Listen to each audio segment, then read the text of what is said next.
So I'm currently working on editing a wedding film, or a wedding trailer to say. I have another one I need to start on tomorrow. But besides the case, I just discovered that as a wedding filmmaker, what really excites me is not the details. It's not the highlights of the day in terms of like the materialistic aspects. And yes, they are important. Details are important. The venue is important. But really, what satisfies my heart when I'm editing and creating these films is the people. Just capturing the bride and groom interact with the loved ones, doing random interviews with guests, and just feeling their energy. When I'm sitting back down and editing, I'm looking now for those pieces of human connection, not the materialistic things. And I think that's where I feel like I butt head right now in this industry, because I was very, very, very much about the details, the looks, the venue. And it created this like ego in my head of trying to achieve the next big wedding, the next big event, and to get more and more of that details, right? It's like when you crave something that's super expensive and you keep wanting more and more instead of just appreciating the realness of the day, which is the people, the love. Me being a Christian, I see weddings differently from somebody who could be secular, right? I see a ceremony to be sacred. I see those speeches as your loved ones, pouring the heart out. The guest being there for your wedding day. You know how many times I hear photographers or other filmmakers say like, I don't really care about cocktail, or, whatever. It is what it is. And I used to be like that, by the way. And it wasn't until last summer where I had this shift. And literally it all started with this lens right here. This anamorphic Blaze-R lens set. It changed the way I just view everything. It makes me feel, when I watch a movie, I don't just think about like, okay, the aesthetics, sure, it looks good, but I see what the characters are doing, who they're interacting with. And there's more people, there's more characters to a wedding than just the bride and groom. It's the family members, the friends, the bridal party. They all play a part in this day. And so why not highlight the other characters? Why not make the film bigger than just the bride and groom, but show the emotions of everyone else there who are celebrating the bride and groom as well, right? And lifting them up, and through your storytelling or through your trailers or whatever it is. I don't know. That's just a revelation that hit me, and I want to share it because I don't know if there's other filmmakers who are struggling. I've been doing this now for nearly 9 years. And throughout these nearly 9 years, I was feeling stagnant. It just felt like a repetitive process. And now that I'm editing and I can find the joy in what I get to do. And it's really using these lenses, by the way, because I don't see the world in the same way when I'm using regular lenses, believe it or not. So for some reason, these anamorphics have me like in loved with editing and editing and filming, because the way it looks, it just doesn't feel real. It feels like make believe in a way, right? Because of the way it looks. And then using the VHS camera just adds even more character to a film and adds layers to a film. And man, I don't know, I'm on a high right now. I'm about to finish this trailer. I'll post it down in the link below. You guys can go check it out on my other channel. But that's just a quick revelation that I had. And I'm like, if you're struggling editing, try to find the joy other than just the visuals. There's so much more to a film than just details and flowers and the venue and cool drone shots. Come on now. One of the coolest things is when I'm editing, when searching for a trailer song and you find the right song and it just hits, and you can just start picturing it visually. Like you can remember the couple's wedding day, the little moments, since I've already reviewed all the footage, it's just finding a song that really complements that couple. And when I find it and it hits, man, does it make the creative process so much easier to edit. So I don't know if you guys are anything like me when it comes to that, but that's something that I've learned in my approach has worked very well, is just taking the time to review the footage, because then you know what the entirety of the day was, even the little moments. And then when it comes to finding the music, it makes it so much simpler and easier to do. And I never have like a music choice in mind.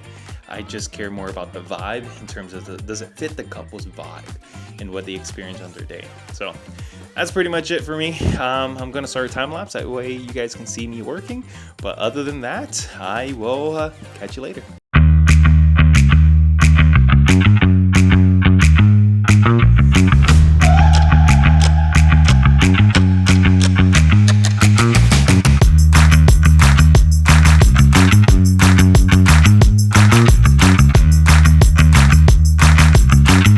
All right, big news today.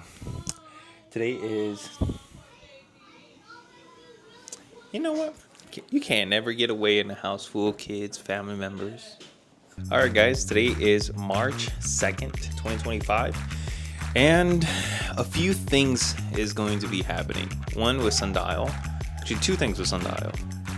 I'm a little bit like nervous, kind of like it's fun and exciting at the same time. Is I'm changing the way my brand is going to be for Sundial in the direction I want the company to go to. When I first started this whole business with Sundial Creatives, I was pushing towards doing volume weddings. I was doing tons of weddings and trying to build out teams to do it.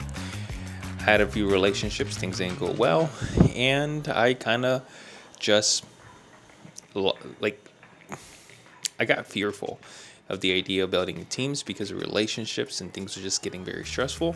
And then also the next thing was in terms of ego as well. I was starting to get these nicer in weddings. I went to Italy, I went to New Jersey, I was traveling, and I was building a better portfolio list of weddings. And so I'm like, okay, well, I can charge more for the weddings. And I have charged more, and it's been pretty good. However, it's not sustainable, not for my lifestyle with my family.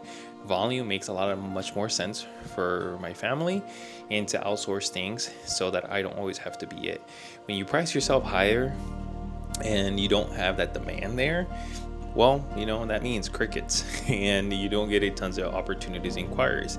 Even though I've gotten 20 opportunities this coming year with this new price point, it's still not enough in terms of cash flow for my sustainability. And so that means a volume, pricing myself less, still offering a great product and a great service, but making it more feasible for a lot more people. And that market range is much bigger.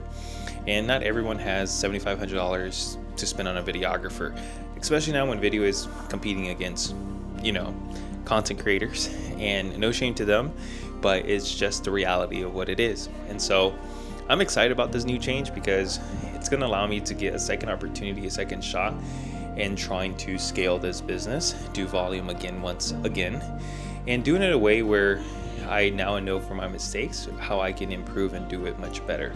Building teams, not double booking ever again. I still don't want to double book, at least until I have a great system to be able to do that. And finding editors who are just great. So that means taking all the knowledge I have here, creating SOPs, which are standards of procedures, and find the talent pool of people who are great at what they do, don't want to be business owners, and teach them to do what I need them to do. And that doesn't mean hiring any just person off the street or anything like that. It's really just find qualified persons and just teaching them the ways of how I do things at Sundial and giving them the opportunity. So I think in the beginning, I'm going to start with a wedding film house editing team so they can edit for us and build that relationship there with them. See how that goes first while I search for talent. And as the business can scale, I can offer that person a full-time job. So that's kind of the mindset and goal right now. And then eventually scale the teams to do more weddings. And I kind of want to cap myself at 60 weddings per year. And I still want to shoot majority of them if I can, but also find teams so I can have some balance and have some weekends off as well. But in terms of editing, I'm going to hand that over to a team moving forward in the future. So this week is going to be about restructuring the whole sales process, the whole business, everything, and fine-tuning it so that it's optimized for this and sticking with this. I gave a year for the more artistry approach to things, and I do enjoy it, but I'm finding it that's niche, and I also don't have that clout. I don't have that huge Instagram following to be able to push it out there. If I didn't have kids, didn't have a wife, I can easily continue doing this, but I got a lot of responsibility, and so hey, gotta do what you gotta do. So and I'm always been business minded first, and I love that. So I just embraced the artistry, and my ego did get the best of me in that season of life per se. So that's the first news. For quite some time, I've always been in love with gear.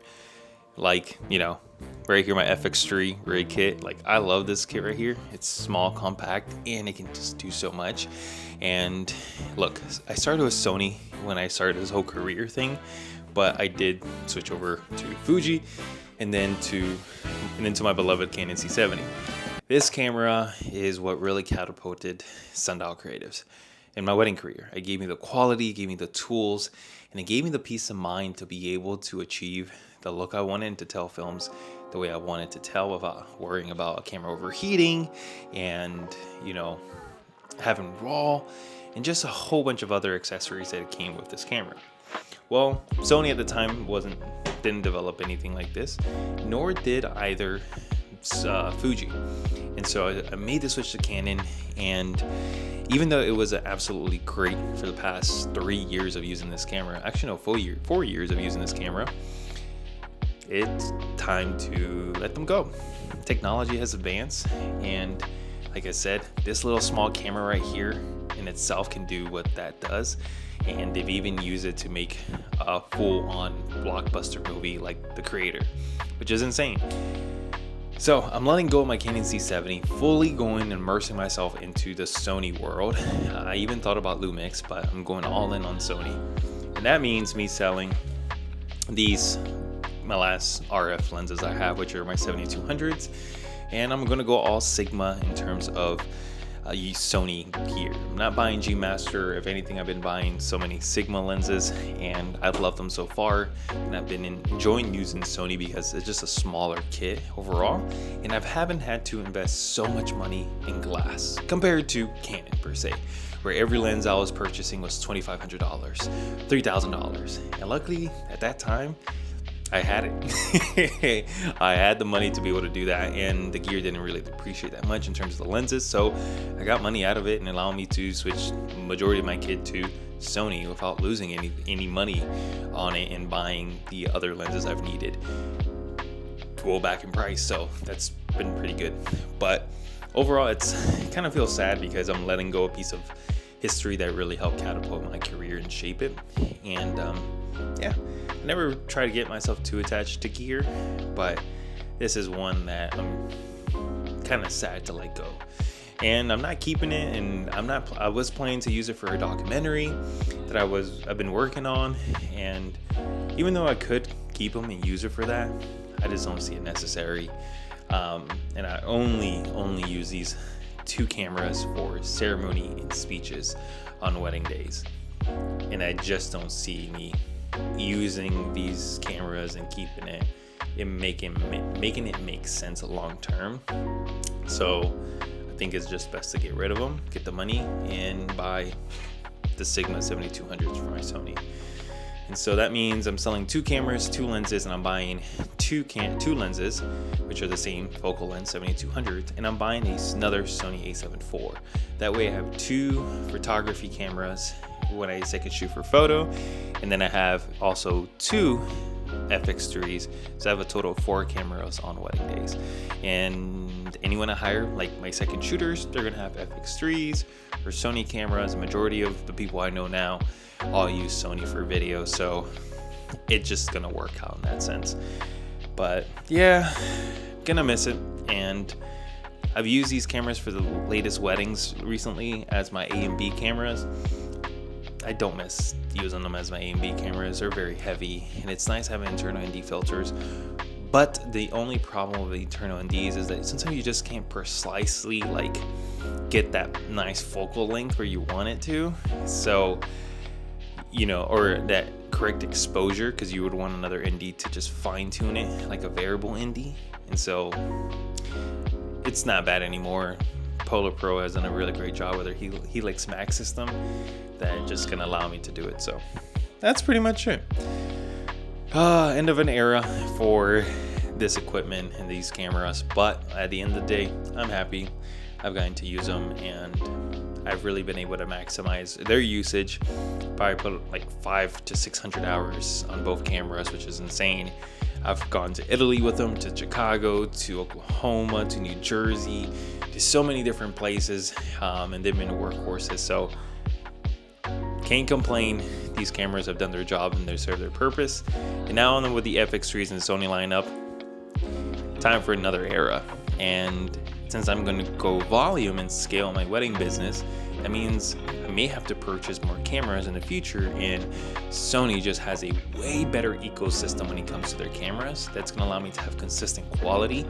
If I am building out teams to shoot weddings and they don't have gear, then I can purchase that gear later on, have those assets in terms of those cameras, and hire team members to be able to go then shoot these weddings for me, have all the gear for them. And it's way more cost effective as a business to use these cameras than it is to use C70s, especially how bigger and heavier they are. So in that sense, it's going to be really nice to be able to just build a better kit long term, especially with my new business plan, making it way more friendly to scaling it and volumizing. And also I've noticed that even the high-end luxury wedding filmmakers, they're not using anything fancy like crazy C70s or C80s. I mean, one of them actually is. They're using like C400s and C200s or whatever, but C300s Mark III. That's only one that I know. Everyone else is on FX3s, or Sony A7S IIIs, and R5s and R6s. So if that tells you anything, you don't need them for that. I was doing commercial work when I was back then. I'm not doing any commercial work anymore. And if I ever were to, these cameras are capable, or I can rent something, but I don't plan to do any commercial work. It's not my calling. Weddings are my callings, my joy, pride and joy. So I'm just gonna stick to that and call it a day.